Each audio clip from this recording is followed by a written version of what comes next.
personil Polsek Cukup Balak dan PKU Polres Tanggamus. Pendistribusian logistik pilkada ke Kecamatan Cukuh Balak dan Pematang Sawah, Kabupaten Tanggamus terpaksa menggunakan perahu nelayan.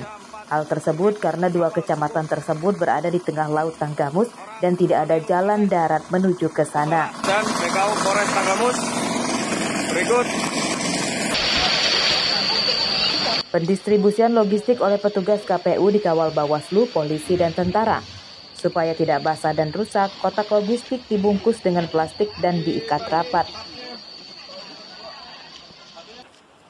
Menurut petugas, terdapat 12 tempat pemungutan suara atau TPS yang berada di pulau di Kecamatan Cukuh Balak dan Pematang Sawah. Pendistribusian logistik kedua daerah ini didahulukan supaya tidak terlambat sebab perjalanannya memerlukan waktu hingga seharian. Yaitu peluncuran pertama, yaitu logistik dikirim ke kecamatan yang terjauh-jauh dulu. Dan pada hari ini alhamdulillah tadi pelepasan untuk pengiriman logistik pertama sudah selesai. Dan saya harapkan nanti untuk masyarakat Tanggamus dapat bisa untuk mengoordinasikan dalam menyukseskan pemilihan serentak tahun 2024 ini dengan bahagia, dengan jurdil, mandiri, seperti halnya undang-undang yang telah ditetapkan. Kita lakukan di dua kecamatan, yaitu Kecamatan Cukuh Balak dan Pematang Sawah. Yang pertama, di Kecamatan Cukuh Balak ada 4 pekon di Pulau Tabuan dengan rincian 92 kotak suara dan 184 bilik suara. Untuk Kecamatan Pematang Sawah ada 8 pekon dengan rincian 66 kotak suara dan 132 bilik suara. Demikian. Distribusi ini menggunakan apa Pak? Jalur apa? Kendaraan apa? Untuk pendistribusian kita menggunakan jalur laut, yaitu dengan menggunakan kapal nelayan. Untuk perkiraan cuaca saat ini masih baik, terang. Mudah-mudahan sampai ke dua kecamatan tersebut bisa aman dan kondusif. Pendistribusian logistik pilkada dari Kecamatan Cukuh Balak dan Pematang Sawah berjalan lancar. Selama pendistribusian, cuaca tidak hujan dan logistik diterima petugas TPS dan KPPS dengan baik. Aris Susanto melaporkan dari Tanggamus.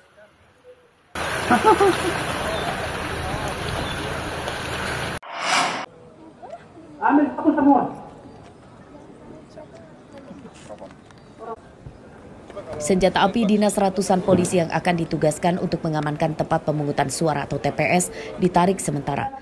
Kapolresta Bandar Lampung Komisaris Besar atau Kombes Abdul Waras menginstruksikan pengamanan TPS tanpa senjata api untuk mencegah hal-hal yang tidak diinginkan dan supaya tidak menakutkan warga, terutama anak-anak yang ikut orang tuanya mencoblos di TPS. Penarikan senjata api dilakukan saat apel pergeseran pasukan atau serpas ke tempat pemungutan suara.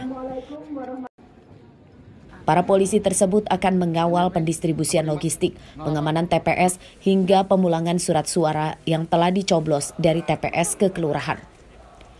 Para polisi yang ditugaskan dalam pengamanan pilkada juga diimbau berperilaku humanis dan tidak jadi pemicu adanya konflik di tempat pemungutan suara. Kita yang akan mengamankan di TPS tidak ada yang membawa senpi. Maka hari ini juga pada yang bersangkutan apabila ada pemegang senjata api, kita tarik untuk dititipkan di logistik kita, sehingga pada saat nanti pelaksanaan yang melekat perlengkapan hanya tokat ini dengan borgol. Kita tekankan kepada teman-teman petugas atau pelaksana PAM TPS ini, mereka mengamankan tidak masuk dalam ring 1 atau dalam lingkungan TPS tadi. Jadi yang ada di dalam hanya pelaksana dari KPPS dan juga Linmas. Pemilihan gubernur dan wali kota digelar serentak pada hari Rabu besok. Berdasarkan data KPU Bandar Lampung, jumlah pemilih yang masuk dalam daftar pemilih tetap atau DPT sebanyak lebih dari 786.000 orang yang akan mencoblos di 1.431 TPS yang tersebar di 126 kelurahan di 20 kecamatan. Robi Laste melaporkan dari Bandar Lampung.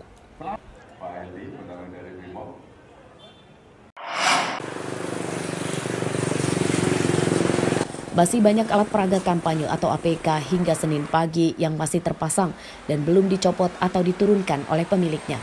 Di antaranya di sepanjang jalan dalam kota Kalianda, Lampung Selatan. Padahal kini sudah memasuki masa tenang yang bertanda masa kampanye telah berakhir.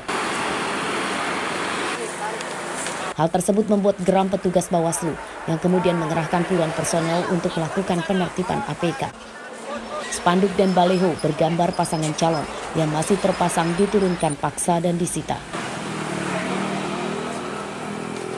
Melaksanakan apel siaga, salah satu rangkanya adalah bersama stakeholder, Satpol PP, PPK, kemudian Satpol PP yang ada di kecamatan, kita bersama-sama menertibkan alat peraga kampanye yang ada di 17 kecamatan di 260 desa. Serentak hari ini, mudah-mudahan selesai hari ini, kemungkinan paling telatnya di tanggal 26 juga masih disisir oleh kawan-kawan yang tergabung dalam pengawas pemilu, PPK, kemudian dari Satpol PP yang ada di lingkungan kecamatan. Kemudian kami juga Bawaslu sudah menghimbau kepada pasangan calon dan partai politik pengusung untuk juga secara mandiri menertibkan APK yang ada di lingkungan Kabupaten Lampung Selatan. Hingga akhir penertiban, Bawaslu menyita puluhan lembar APK. Bawaslu mengimbau para tim pemenangan pasangan calon patuh aturan dan segera mencopot APK yang mereka pasang, dan jika tidak dilakukan maka akan dirazia dan APK disita. Aris Susanto melaporkan dari Lampung Selatan.